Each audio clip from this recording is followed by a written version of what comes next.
नमस्कार. स्टोरी टाईममध्ये तुमचे खूप खूप स्वागत. आज आपण वाचणार आहोत सिंहासन बत्तीशी हे पुस्तक. राजा विक्रमादित्याचे एक दिव्य सिंहासन होते. त्याला 32 पुतळ्या जडलेल्या होत्या. जेव्हा राजा विक्रमादित्य मरण पावला तेव्हा त्याचे हे दिव्य सिंहासन पुरले गेले. हे दिव्य सिंहासन नंतर राजा भोज याला सापडले. राजा भोज जेव्हा जेव्हा त्या सिंहासनावर बसण्यासाठी जाई तेव्हा तेव्हा त्या सिंहासनावरची एक पुतळे येऊन त्याला एक गोष्ट सांगी. ती गोष्ट म्हणजेच राजा विक्रमादित्याचे गुणवैशिष्ट्य दर्शवणारी गोष्ट असे. अशा पुतळ्यांनी 32 गोष्टी सांगितल्या. या 32 गोष्टी या पुस्तकात गुंफलेल्या आहेत. म्हणून या पुस्तकाचे नाव आहे सिंहासन बत्तीशी.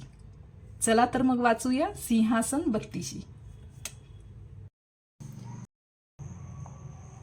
या पृथ्वीवर विक्रमादित्यासारखा दुसरा राजा आजवर झालेला नाही. तो होऊन गेला त्याला कित्येक वर्षे झाली आहेत. तरी सुद्धा त्याची कीर्ती गंगेच्या प्रवाहाप्रमाणे अखंड आहे आणि त्रिभुवनात पसरली आहे. विक्रम राजा राज्य करीत होता तेव्हा विश्वामित्राने प्रतिसृष्टी निर्माण करण्यासाठी घोर तपश्चर्या केली. तपश्चर्येमुळे त्याचे तेज व सामर्थ्य वाढू लागले आणि प्रचलित सृष्टीवर चरितार्थासाठी आणि सुखोपभोगासाठी अवलंबून असलेल्या देवांची आसने डळमळू लागली. म्हणून सर्व देवांनी इंद्राकडे धाव घेतली. इंद्राचेही स्थान अस्थिर झाले होते. तपोभंग करून विश्वामित्र ऋषीला भ्रष्ट करावयाचे असे सर्व देवांनी ठरवले. ऋषी असला तरी विश्वामित्र शेवटी मनुष्यच होता. महत्वाकांक्षी मनुष्याला भ्रष्ट करायला स्त्रीसारखे दुसरे उत्तम साधन नाही. इंद्राच्या राज्यसभेत सुंदर व तरुण अप्सरांचा थवा नेहमी उपस्थित असे. त्या अप्सरात रंभा आणि उर्वशी या नृत्य गायन वगैरे कलात विशेष पारंगत होत्या. हे काम आपल्याकडे सोपवावे असा त्या दोघींनीही खूप आग्रह धरला. पण हे काम करण्यासाठी कोणाला निवडावे हे इंद्राला ठरवता येईना. कारण रंभा म्हणाली, माझे नृत्य मोहक आहे, तर उर्वशी म्हणाली, माझे नृत्य शास्त्रोक्त आहे. शेवटी या दोघींपैकी कोणाचे नृत्य जास्त सरस आहे हे ठरवण्यासाठी राजसभेत त्यांच्या नृत्यांच्या स्पर्धेचा कार्यक्रम ठरवला. पहिल्या रात्री रंभेचे नृत्य झाले, ते देवांना आवडले. दुसऱ्या रात्री उर्वशीचे नृत्य झाले, तेही देवांना तितकेच आवडले. या स्पर्धेनंतर कोण सरस आहे याचा निर्णय त्यांना घेता येईना. विश्वामित्राचा तपोभंग करायचे काम बाजूलाच पडले आणि रंभा की उर्वशी श्रेष्ठ या वादात देव गुरफटले. शेवटी नारद मुनींनी यावर एक उपाय शोधून काढला. ते म्हणाले, पृथ्वीवर उज्जैनी नगरीत विक्रमादित्य नावाचा राजा राज्य करीत आहे. तो सर्व कला जाणतो. संगीत विद्येत तो विशेष पारंगत आहे. या वादाचा निर्णय तोच देऊ शकतो. इंद्राला हा सल्ला पटला.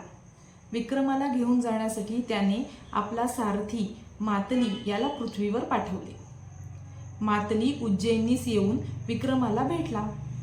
स्वर्गातील वृत्तांत त्याला सांगितला आणि नृत्य स्पर्धेच्या निर्णयासाठी इंद्राने त्याला बोलवले आहे हेही सांगितले. इंद्राची आज्ञा शिरसावंद्य मानून विक्रमादित्य आपला मंत्री वेताळ यासह अमरावतीस निघाला. लगेच नृत्यमंडप सज्ज करण्यात आला. ही अपूर्व नृत्य स्पर्धा पाहण्यासाठी देव, गंधर्व, यक्ष, किन्नर, अप्सरा तेथे जमा झाले. इंद्राने विक्रमादित्याला आपल्या शेजारी उच्च स्थानावर बसवले. नृत्य सुरू झाले. पहिल्या दिवशी रंभेचे गीते आणि वाद्ये यांच्यासह नृत्य झाले. प्रसन्न होऊन इंद्राने तिला मौल्यवान वस्त्रे आणि भूषणे दिली. दुसऱ्या दिवशी उर्वशीचे शास्त्रशुद्ध नृत्य झाले. दोघींनी आपल्या कौशल्याची कमाल केली. या दोघीत श्रेष्ठ कोण हे विक्रम कसे ठरवणार असा प्रश्न देवांना पडला. नंतर इंद्राने विक्रमादित्याला विचारले, राजन, रंभा आणि उर्वशी यांच्यापैकी कोण श्रेष्ठ आहे हे तू ठरवलेस का? विक्रमाने होकार दिला. तो म्हणाला, नृत्यसभा उर्वशीने जिंकली आहे. इंद्राने विचारले, राजन, तू उर्वशीला ठरवलेस याचं कारण तू सांगू शकशील काय? विक्रमादित्य म्हणाला, देव, नृत्यकलेत अंगसौष्ठवाला प्राधान्य आहे. नृत्याला सुरुवात करताना नर्तिकेने उचित हावभावांनी आपले सौंदर्य दर्शवले पाहिजे. रंभेच्या नृत्य गायन वादन या उपांगावर जास्त भर होता आणि उर्वशीने अंग प्रत्यंगाच्या हालचालीवर शास्त्राप्रमाणे नियंत्रण ठेवले होते. अंग प्रत्यंगाच्या हालचालीने आणि चेहऱ्यावरील हावभावांनी नृत्याचे वर्म नर्तिका व्यक्त करत असते. चांगले आणि वाईट नृत्य, सभ्य आणि असभ्य नृत्य यांच्यामधील सीमारेषा अस्पष्ट असते. म्हणूनच नृत्यशास्त्रकारांनी याबाबत सूक्ष्म नियम ठरवले आहेत. नृत्य संपवताना नर्तिकेने विशिष्ट मुद्रा आणि आविर्भाव केला पाहिजे.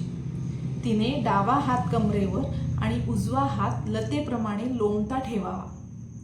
दृष्टी खाली रोखावी आणि शरीराचा वरचा भाग न हलवता निश्चल ठेवावा आणि बोटांनी जमिनीवर पडलेली फुले कुस्करल्यासारखा ताल घ्यावा. हे इंद्रा, उर्वशीने याप्रमाणे शास्त्राच्या नियमाप्रमाणे नृत्य केले म्हणून मी तिला अग्रस्थान दिले आहे. नर्तिकांच्या सौंदर्यामुळे गुंगलेल्या प्रेक्षकांनाही हा निर्णय पसंत पडला. या शास्त्रशुद्ध आणि योग्य निर्णयामुळे इंद्र प्रसन्न झाला. त्याने विक्रमादित्याला उत्तम वस्त्रे दिली आणि एक रत्नजडित सिंहासन दिले. या सिंहासनाला 32 पुतळ्या जळवलेल्या होत्या. इंद्र म्हणाला, राजन, या सिंहासनावर आरूढ होऊन 1000 वर्षे राज्य कर. विक्रमादित्याने इंद्राला धन्यवाद दिले आणि त्याचा निरोप घेतला. उज्जैनीस आल्यावर शुभ मुहूर्त पाहून आणि ब्राह्मणांचे आशीर्वाद घेऊन त्या सिंहासनावर आरोहण केले आणि 1000 वर्षापर्यंत प्रजेचे पालन करून अक्षय कीर्ती मिळवली. मग कशी वाटली गोष्ट? आवडली ना? पुढच्या भागात आपण वाचूया विक्रमादित्य राजाचे निधन कसे झाले ते. चॅनलला नक्की सबस्क्राईब करा आणि बेल आयकॉन दाबायला विसरू नका, जेणेकरून मी जेव्हा व्हिडिओ अपलोड करीन तेव्हा तुम्हाला नोटिफिकेशन येईल. चला तर मग भेटूया पुढच्या भागात. तोपर्यंत शुभरात्री.